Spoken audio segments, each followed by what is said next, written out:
naik, kadang turun. Masyarakat kan jadi Halo semuanya, selamat datang di YouTube channel aku. Yeay! Buat yang baru aja join, salam kenal ya. Nah guys, kalian suka bingung gak sih gimana ya caranya berkreativitas di era pandemi kayak begini? Pas banget video aku hari ini cocok untuk kalian tontonin. Karena aku mau berbagi sama kalian nih gimana cara aku bisa berkreatif di era pandemi kayak gini. Apalagi lagi susah kan keluar rumah. Yuk, tanpa berlama-lama lagi, langsung aja kita mulai.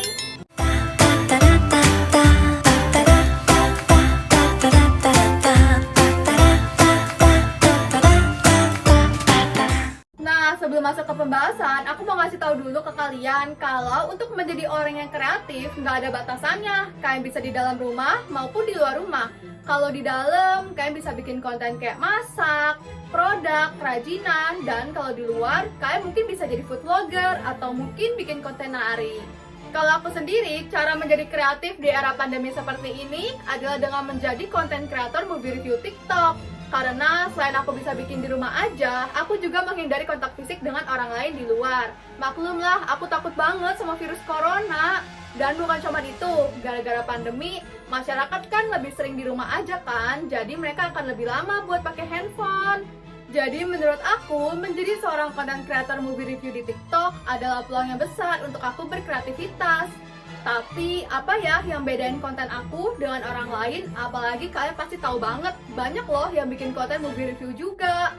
Pertama, aku selalu cari film yang menarik. Pernah loh aku nonton film selama 1 minggu full untuk seleksi nih film mana yang menarik dan layak untuk aku tayangkan di TikTok. Dan karena sekarang aku juga terjun ke YouTube, di mana-mana pasti konten YouTube ada thumbnailnya gitu kan, kayak begini nih. Nah, aku tuh selalu bikin thumbnail yang clickbait supaya orang-orang tertarik buat nonton. Kayak, wah, kayaknya seru deh film ini, nonton deh. Kedua, aku jarang banget ngeliat konten kreator movie review baik di YouTube maupun di TikTok yang munculin mukanya. Kebanyakan mereka tuh cuma munculin suara aja. Nah, yang bedain aku sama mereka adalah aku selalu nunjukin muka aku supaya orang-orang bisa tahu, wah wajah Kak Judita kayak begini ya. Jadi ya mereka nggak cuma sekedar kenal suara aku aja, tapi mereka juga bisa tahu wajah aku seperti apa. Ketiga, aku selalu pakai nada bicara layaknya antar teman. Jadi pas aku review ceritanya, aku tuh kayak apa ya, curhat gitu loh sama mereka kayak, weh ini film ini bagus banget loh, soalnya tuh film ini menceritakan tentang bla bla bla. Jadi orang-orang yang denger tuh nyaman lah sama aku. Dan bukan cuma itu aja, aku selalu pakai nada asli, bukan yang ala-ala translator gitu. Keempat, aku selalu menjaga kata-kata aku supaya tetap baik dan juga positif. Karena banyak banget aku ngeliat konten movie review yang pakai kata-kata negatif dan juga mengandung unsur dewasa. Padahal kan yang nonton video mereka bukan cuma orang dewasa doang, tapi anak kecil. Kalau seandainya aku ada kata-kata negatif dan anak kecil denger, artinya kan aku jadi contoh yang gak baik buat mereka. Kelima, aku gak terpaku sama kata-kata orang. Banyak yang bilang TikTok itu aplikasi buat joget-joget doang, dan kalau di YouTube lebih bervariatif.